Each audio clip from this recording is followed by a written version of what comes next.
doing a little last minute editing on a guitar review that you're about to watch. We have something really special for you today, guys. A 1993 Gibson Les Paul Classic with some history behind it. So this was played for a few years by blues musician Jeremiah Johnson. And I emphasize blues musician because there's a movie out there, Jeremiah Johnson, but this isn't it. This is blues musician Jeremiah Johnson who played this. I've got a link below to one of the videos that this guitar was featured in, Ball and Chain, and also a picture of Jeremiah Johnson right there holding this guitar. So let's take a look at this 1993 Les Paul Classic. See how good it really is, guys. Here we go.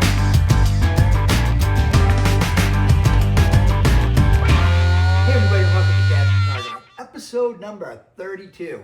Yeah, 32. Today we're going to take a look at a 1993 Les Paul Classic made in the Goodwood era. And hey, if you've been looking for that 60s magic, 60s Les Paul magic, but you don't want to pay that exorbitant fee, whether you're getting a historic reissue or a custom shop, this could be your guy. So 1990s Goodwood era, and Gibson really, did some amazing things with these. So they were making these classics almost to the same specs as the 60s reissues. And the only thing really separating, or at least on the original run, was the truss rod cover. It said classic on it. And you can see where that may have created a few issues. You know, the truss rod cover maybe falls off. Somebody puts a standard back on there or a Les Paul, and voila, you've got a more expensive guitar, maybe sold for more than what the classic did. So late 93, Gibson started putting classic on the headstock like we've got right here. So you can see that. This one has a serial number that dates it to 1993 on the neck. However, when we take a look under the hood, you're going to see a stamp for 94 on the body. The pot codes are also 94. So my thinking on this one is 93 neck, late 93, early 93 body, and it does have the custom shop emblem on the back. And this was before custom shop. So 93 was a transitional year before the custom shop opened. But I'm thinking they saw this one on the line, loved the top, loved the way it was looking, and took it into the custom shop to finish it out. That's my thoughts on it. I welcome yours. So let's take a deep dive under the hood on this and see what we've got. Take a look at the pickups, look at the date stamps underneath here that we've talked about previously, and just get a feel for everything. We'll get the readings on the pickups and look at the neck profile. Here we go, guys. So here we have a look at the ABR1 bridge right there, and the thumb wheels and the screws going into that beautiful quilted maple top. But the 1993 Gibson Les Paul Classic is truly one of the most sought after years for this model because it sits in such a fascinating historical crossroads. Because in 93, Gibson officially formed the Custom Art and Historic Division. So we had three iterations of this. We had the standard USA production plus top, the Custom Shop Edition decal models, and these came with the 500T 496R pickups. And there you can see the 57 Classic Elanco, which defined the third iteration of this, the true Custom Shop Classic. So a small number of these classics were produced within the Custom Shop, and they're distinct because they typically swapped out the hot ceramic pickups, the 500T 496R, for the 57 Classic Elanco, which is what we have here. In the body there, you can see the stamp, Classic Pro Plus and or Classic Plus, and it looks like a 94 on top of that. So this body, I believe, was late 94 and early 94, I'm sorry, and the neck was late 93, and we ended up getting kind of a mishmash of years on that, but just a beautiful quilted body. So this guitar is all original, and later on in the video, I think I mentioned that I thought that these pickups were changed, or these were changed out pickups from the 500T 496R, but they're not. This is original in there. You can see the pots in there, and I can swear, and it's hard to tell because of the solder joint, that there was a 93 there, but there's your bridge pickup at 9.10, the neck pickup right there, and then the two together, and so 57 Classic Elanco pickups, and they are the original pickups on this. Everything is original. And doing my research, I kind of got ahead of myself, and because of the air, it was a little confusing with everything pointing to the hotter 496R 500T pickups. So a few iterations on this when it came to electronics, and then you can see the neck profile on this, the slim taper. But yeah, different pickups depending on what was going on. Like we had the 500T and the 496R that I mentioned, but these were the 57 classics. And there is your Custom Shop emblem and your deluxe Gibson Deluxe tuners with those tulip tips, which are really nice. There's a close-up of that Custom Shop edition emblem on the back, and then your serial number dating it till 1993. So the 93 Les Paul Classics. The Les Paul Classics typically had the 60s profile, slim tapered neck. This one is no different. At the first fret or at the nut, 1.69 and 0.75 deep, 2.05 at the width on the 12th, and 0.85 deep. So really skinny neck. But if you are tired of baseball bat size necks or your hands are small, this is going to feel like home to you. And that's one of the things that I always preach in these videos is the neck is so important. If you don't like skinny necks, you're not going to like this guitar. If you don't like fat necks, you're going to fall in love with this because it's perfect. I love this. I've gotten used to playing fatter necks. I did a review on a Yamaha SG3000, and I'll put a link to that down below as well. It's got a baseball neck on it. But the guitar is so nice, I just got used to the neck to overlook it. It would have been great if it had a skinnier neck. It doesn't, so that's the way it is. But you're going to have to like the neck in order to play the guitar a lot. And you don't want to buy something and you grab that neck and say, I just can't play this. So neck is very important. Make sure you get what you want when you're buying a guitar. The inlays on this are, here we go, snot green. I know, you either love them or you hate them. That's the way they've aged. It gives it character. What can you say? That's what it is. Feel and playability on this, it is solid mahogany. So you actually feel the heft. You can feel the resonance against your ribs when you're playing it. And it was before we started seeing weight relief. So you just don't get that feel with a modern weight relief guitar. I mean, it just is what it is. We got solid mahogany, we got a maple cap, we got a mahogany neck, rosewood fretboard, which has been just broken in beautifully. I mean, the frets on this, they've held up really well. The nibs are still intact, so they're still the original frets as far as I know. They feel great. They're nice. There's no sharp edges, no dead spots on them. It just held up really well. So the pickups, now when you buy these, if you buy an original, they came with, or if you buy an original with all the original electronics on it, they came with a 496R and 500T pickup. The 500T was very hot, 13K ohms.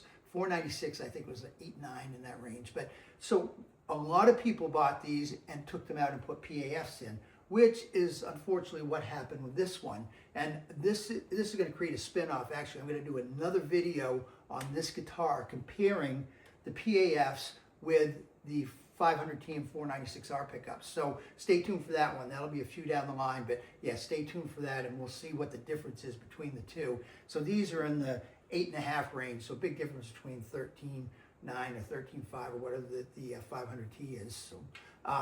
So lower output than what you get with that original set of 90 pickups. But if you happen to pick up one with those original pickups and you like that 90s growl, well, there you go, you're all set. And if you don't, you can swap them out. They're easy to swap out. So tones, what does this thing sound like? Let's check it out right now. We are going to go through our usual array of sound here. So everything goes through the Tone Master Pro into an FR12 cab and into a twin reverb and into stereo microphones. And that's it. That is what you are getting for tone on this. There's nothing processed. It doesn't go into any DAW. It just goes into what I hear is what you hear. And I want you to have that experience and just don't pay attention to my playing. Just listen to the tones on the guitar to get an idea of what it's actually going to sound like if you bought it, took it home, hooked it up to an amp in your living room, and started playing it. So let's listen to some tones on this, guys. Here we go. So we're going to lay down a clean track on this, on the looper, using the jazz chorus, and then we're going to go over that, or solo over that with both the jazz chorus and the British cab on that. So let's see what this sounds like, and here we go.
out in the treble.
So what are my thoughts? What's the verdict on this guitar? Is it really a 60s reissue standard killer? Well, for the price and what you get with this, remember it's the Goodwood era. These things are really nice, made nicely, feel nice, they sound great. So yeah, I mean, you're saving a whole bunch of money. You can get the new iterations of them, which they're still producing, in the $1,800 to $2,500 range, depending on whether you're buying them new or used. If you're going to go back and look at the 90s, you're going to pay a little bit more money, anywhere from $2,800 to $4,000 probably, especially if you're going to get a plus top on it. But it's a great guitar. It feels great. If you want that vintage sound and feel, then the Les Paul Classic is what you want to get. So my final thoughts, 2 thumbs up. Great guitar. And I've already gone over everything that passed it previously of why I think it's a great guitar, but it's a great guitar. I mean, the neck, wow, the neck is, like I said, if you're tired of baseball-sized necks, baseball bat-sized necks, this neck is great. And the weight is perfect. It's not too heavy. It's just, you're playing a Gibson Les Paul. The finish on it, it's held up well. The frets have held up well. Electronics have all held up well, even though these have been changed out. Original parts, they all sound great. So yeah, 2 thumbs up on this one. And so episode number 33. Hey, and don't forget to hit that subscribe button again, guys. Episode number 33. So I just got back from 2 weeks vacation. We're backed up. This video is late getting out. We're going to either do a 82 SG custom, or, just got to look at this, a beautiful guitar. Really, I love this guitar. And there's a long story behind that one. I bought it, sold it, and then bought it back again, but we'll go over that when we get to that. Or, and I'm going to let you guys try to figure out what this thing is. So this is a Gibson ES, yeah, I'll let you figure it out.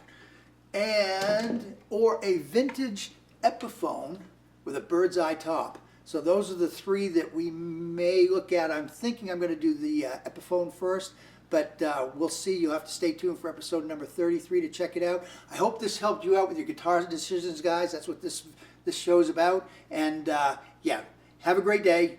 Thanks for watching Dad's Guitar Guide. We'll see you at episode number 33. Thanks, everybody. Have a great day.